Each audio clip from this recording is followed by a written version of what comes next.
Chiniot deputy commissioner Asim Javed کی زیر صدارت 5 فروری کشمیر ڈے کے حوالے سے اجلاس، ضلعی انتظامیہ کے تمام متعلقہ محکموں کے افسران کی شرکت۔ کشمیر ڈے کشمیری بھائیوں سے بھرپور اظہار یکجہتی کے لیے منایا جائے گا۔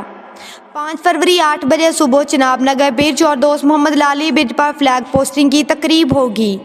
9 بجے صبح میونسپل کمیٹی چوک سے ختم نبوت چوک تک کشمیری بھائیوں سے اظہار یکجہتی کے لیے ریلی نکالی جائے گی۔